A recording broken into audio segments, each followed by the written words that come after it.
Inter MPC BiPC చదివి NEET EAMCET వంటి పోటీ పరీక్షలలో ఉత్తీర్ణులు కాని విద్యార్థులకు డి ఫార్మసీ డిపార్ట్మెంట్లో అనేక అవకాశాలు ఉన్నాయని హరీష్ బాబు పేర్కొన్నారు. తిరుపతి శ్రీ వెంకటేశ్వర ప్రభుత్వ పాలిటెక్నిక్ కళాశాల అనుసంధానంగా ఉన్న ఫార్మసీ డిపార్ట్మెంట్కి ఆదరణ విద్యార్థుల నుంచి లభిస్తుందని, పెద్ద సంఖ్యలో విద్యార్థులు ఈ కోర్సులకు ఆకర్షితులై డి ఫార్మసీ కోర్సు చదివేందుకు, భవిష్యత్తును బంగారు బాట వేసుకునేందుకు విద్యార్థులు ఆసక్తి కనబరుస్తున్నారని అన్నారు. ఈ సందర్భంగా ఫార్మసీ విభాగాధిపతి హరీష్ బాబు మీడియాతో మాట్లాడుతూ, డి ఫార్మసీ చదవడం ద్వారా కేంద్ర రాష్ట్ర ప్రభుత్వాల రంగాలలో అలాగే ప్రైవేట్ రంగంలో ఉపాధి పొందేందుకు అవకాశాలు ఉన్నాయని అన్నారు.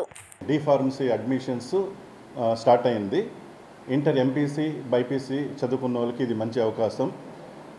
ఆల్రెడీ ఆన్లైన్లో అప్లికేషన్ ప్రాసెస్ స్టార్ట్ అయింది. ఈ అవకాశము ఆగస్టు 19వ తేదీ వరకు ఉంటుంది. సో ఎవరైనా డి ఫార్మసీ చేయదలిచిన వాళ్ళు ఆన్లైన్లో అప్లోడ్ చేసుకోవచ్చు. మీకు ఇంకేమైనా డౌట్ ఉంటే ఫార్మసీ విభాగం నందు ఎస్వి గవర్నమెంట్ పాలిటెక్నిక్ తిరుపతి సంప్రదించగలరు. మెయిన్గా డి ఫార్మసీ చదివిన వాళ్ళకి చాలా అవకాశాలు ఉన్నాయి. సెంట్రల్ గవర్నమెంట్, స్టేట్ గవర్నమెంట్లో ఫార్మసిస్ట్ జాబ్స్ విరివిగా ఉన్నాయి. తర్వాత ఓన్గా మెడికల్ షాప్స్ పెట్టుకోవాలంటే పెట్టుకోవచ్చు. నర్సింగ్ హోమ్స్లో ఫార్మసిస్ట్గా ఉండొచ్చు. అపోలో, మెడ్ ప్లస్ ఇట్లా చైన్ ఫార్మసీస్లో చాలా అవకాశాలు ఉన్నాయి. మన స్టూడెంట్స్ అంతా స్టేట్ వైడ్ ఈ ఫార్మసీస్లో ఉన్నారు. అదే కాకుండా ఎవరైనా హైయర్ స్టడీస్కి వెళ్ళదలిచిన వాళ్ళు బీఫార్మసీ వెళ్ళడానికి చాలా అవకాశం ఇది.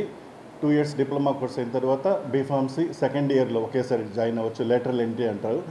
3 yearsలో మళ్ళీ బీఫార్మసీ కూడా కంప్లీట్ అయిపోతుంది. సో ఈ అవకాశాన్ని అందరూ సద్వినియోగం చేసుకోవాలని కోరుకుంటున్నాను.